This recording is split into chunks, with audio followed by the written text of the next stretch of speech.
మిత్రులకు నమస్కారం. ఈ చిలికి చిలికి గాలివానగా తయారైంది. నిజానికి ఇది చాలా సున్నితమైన సమస్య, చాలా క్లిష్టమైన సమస్య. దీన్ని పరిష్కరించుకోవడానికి అవతలి వాళ్ళు అవలంబించినటువంటి విధానాన్ని వాళ్ళు పాటించలేదు, దాటిపోయారు వాళ్ళు. మోండా మార్కెట్లో జరిగినటువంటి దాడి దీనికి కీలకంగా పనిచేస్తుంది. కానీ ఆ దాడి కేవలం ఫిజికల్గా జరిగిన దాడి మాత్రమే కాదు, అది భావజాల పరంగా జరిగినటువంటి దాడి కూడా. కొట్టేటప్పుడు వాళ్ళు మాట్లాడిన మాటలను ఎవరు విలువ ఇస్తలేరు, కానీ ఆ మాటలకి వెనక ఒక భావజాలం ఉంది. కమ్ జాతిలోగే ఆపూస్తే క్యా అని, అంటే బండి పక్కకు పెట్టుమనడానికి కమ్ జాతుల వాళ్ళకి హక్కు లేదు. అగ్రవర్ణాల వాళ్ళు లేకపోతే పెద్ద బిజినెస్ దారులు మాత్రమే బండి పక్కకు పెట్టమంటే మేము పెడతాం, కానీ కంజాత్ వాళ్ళే ఆ పూస్తే క్యా అన్నారు. ఒకటి.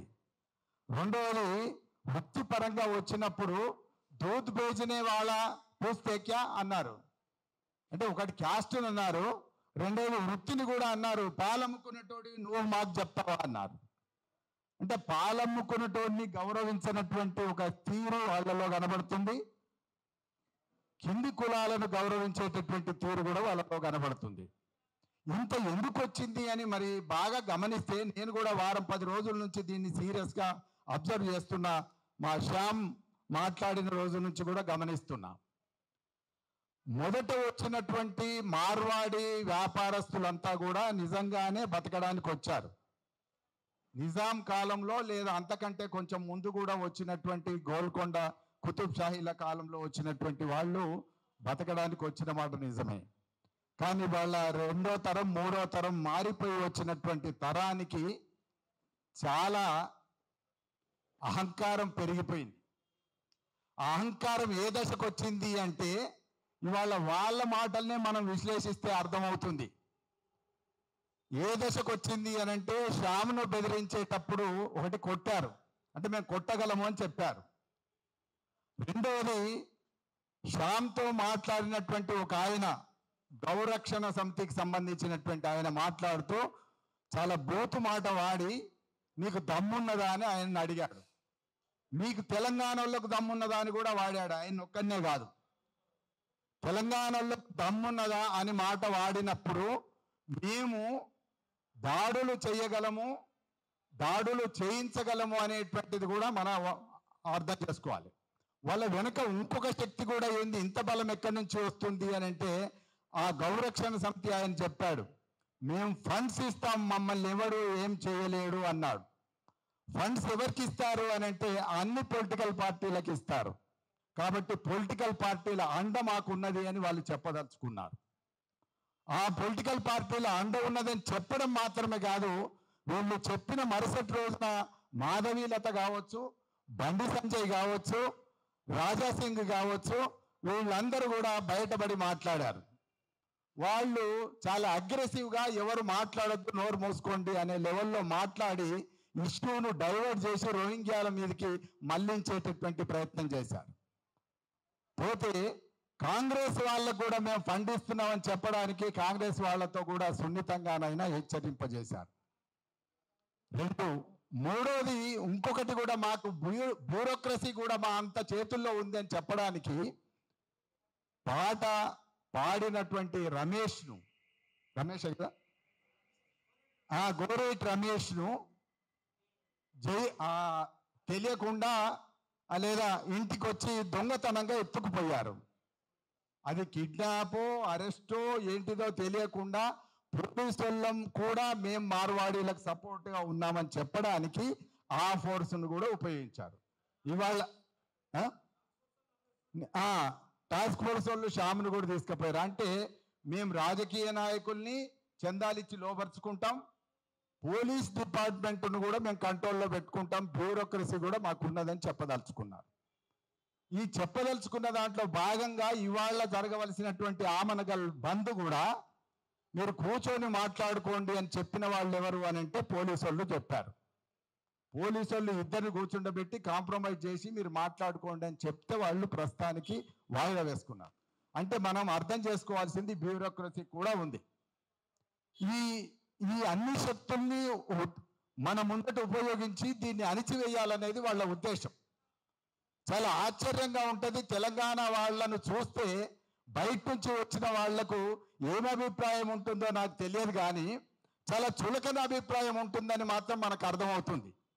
ఆ చులకన అభిప్రాయంలో భాగంగా వాళ్ళు మాట్లాడుతున్నది ఏంటిది అని అంటే, ఆంధ్రోళ్ళు వచ్చేమో మీకు వ్యవసాయం చేయరాదు అన్నారు. ఇప్పుడు మార్వాడి వాళ్ళు వచ్చి మీకు వ్యాపారం చేయరాదు అంటున్నారు. మీకు వ్యాపారం చేయరాదు అనే మాట గట్టిగా మాట్లాడుతూ ఇంకో మాట ఏమన్నారంటే, దీంట్లో ఉండే సీక్రెట్స్ అన్ని మాకు తెలుసు అన్నాడు ఆయన. ఆ సీక్రెట్స్ ఏంటియో మాకే తెలిస్తే మీకు తెలియదు అన్నాడు. అంటే సీక్రెట్స్ తోని వ్యాపారం చేస్తున్నాం అనే విషయం కూడా వాళ్ళు చాలా స్పష్టంగా చెప్పారు. ఇంకా మాట్లాడితే ఉన్నారంటే మీకేం పని కూడా చేత కాదన్నారు, తాగి పండుకుంటారనే మాట కూడా వాడారు. దీన్ని బట్టి మనం అర్థం చేసుకోవాల్సింది ఏంటంటే, తెలంగాణలో బతుకుతున్నారు కానీ, తెలంగాణలో బతకడానికి వచ్చారు కానీ తెలంగాణ వాళ్ళను దోపిడీ చేయొచ్చు అనేటువంటిది వాళ్ళు బలంగా నమ్ముతున్నారు. వీళ్ళని అణిచివేయొచ్చు అనేటువంటిది కూడా వాళ్ళు గట్టిగా నమ్ముతున్నారు. కనుక ఈ ఉద్యమాన్ని కర్బ్ చేయడానికి వాళ్ళు అన్ని రకాల ప్లాన్లతో ఉన్నారు. దీని నుంచి మనం నేర్చుకోవాల్సింది ఏంటంటే, తెలంగాణ ఉద్యమం ఆత్మగౌరవ ఉద్యమం. ఈ ఆత్మగౌరవ ఉద్యమంలో ఆత్మగౌరవం అనేటువంటిది చాలా కీలకం. దీని వెనక ఆత్మగౌరవాన్ని తొక్కివేసేటటువంటి మైండ్ గేమ్ కూడా వాళ్ళు ఆడుతున్నారు. మొన్న నేను చెప్పాను, హైదరాబాద్లోనే ఇందిరా పార్క్ దగ్గర ఈ మార్వాడి కమ్యూనిటీస్ లేదా నార్త్కు సంబంధించిన కమ్యూనిటీస్ కొన్ని కలిపి తప్పనిసరి తెలుగు వద్దు అని ఒక ఊరేగింపు తీశారు అక్కడ. అంటే తెలుగు మేము నేర్చుకోము, తెలుగు వద్దు అని ఒక ఊరేగింపు తీశారు. మార్వాడిసే మనం సభ పెట్టాం, రాఘవాచార్య సభ రోజు కూడా చెప్తాను నేను. అయితే ఆ సభలో అది మాట్లాడిన తర్వాత వాళ్ళు చేసిన ఇంకొక పని ఏంటిదంటే, ఆ ఊరేగింపుకు సపోర్టుగా ఒక ఆవిడ, నేను పేరు గుర్తుపెట్టుకోలేదు, రాసుకోలేదు, ఆవిడ కోర్టుకు పోయింది, హైకోర్టులో కేసు వేసి హిందీనే తెలంగాణ మాతృభాష. అంటే ఒకటి భాషాపరంగా దాడి చేస్తున్నారు. తెలంగాణ సంస్కృతి మొత్తంగా మీ కోలాటం అనేటువంటిది పోయింది, బతుకమ్మ ఆట పోయింది, దాండియా అనేది ముందుకు తెచ్చారు, పసుపులు ముట్టించుడు పోయింది, హల్దీ అని ముందుకు తెచ్చారు, మన పాటలన్నీ కూడా పక్కకు పెట్టేసి సంగీతాన్ని తెచ్చారు. ఇట్లా సంస్కృతిని రుద్దుతూ ఎక్కడ దాకా తెచ్చిండ్రు అంటే, ఇవాళ ఫుడ్ ఐటమ్స్ అన్ని కూడా వాళ్ళ ఐటమ్సే మన మీద రుద్దుతున్నటువంటి దశ కూడా మనం చూస్తున్నాం. కాబట్టి ఊరుకుంటే ఇది మొత్తంగా తెలంగాణ ఆత్మగౌరవానికి, తెలంగాణ అభివృద్ధికి కూడా నష్టం చేసేటటువంటి ఒక పనిని వాళ్ళు ఇవాళ చేస్తున్నారు. కనుక మనం చాలా ప్రణాళికాబద్ధంగా పనిచేయాల్సినటువంటి అవసరం ఉంది. మనం గుర్తించలేదు కానీ 10 ఏళ్ల కిందనో 12 ఏళ్ల కిందనో నాకు బాగా గుర్తుంది, స్వర్ణకారులంతా కలిపి ఒక ఊరేగింపు తీశారు పట్టణాల్లో.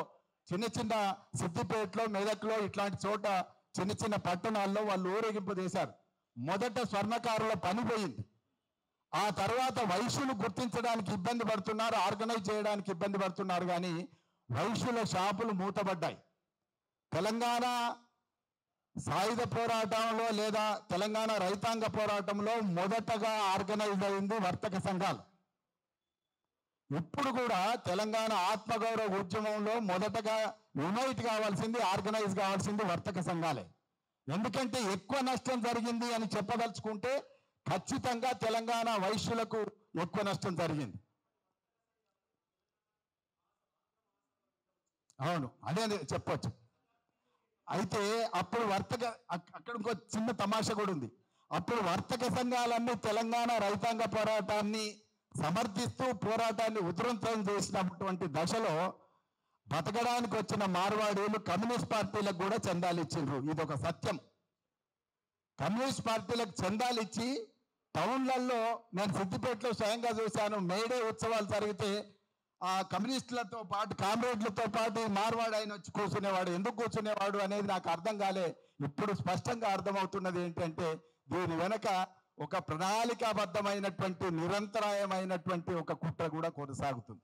కనుక ఇవన్నిటిని మనం దృష్టిలో పెట్టుకొని ఇవాళ మనం కూడా అంత ప్రణాళికాబద్ధంగా ఆర్గనైజ్ కావాల్సిన అవసరం ఉంది. తెలంగాణ ఆత్మగౌరవాన్ని కాపాడుకోవాలి, తెలంగాణ వృత్తులను, చేతి వృత్తుల్ని కాపాడుకోవాలి, అట్లాగే తెలంగాణ భూముల్ని కాపాడుకోవాలి. అసలైన తొలి వెలుగు Follow WhatsApp at Toli Velugu Official.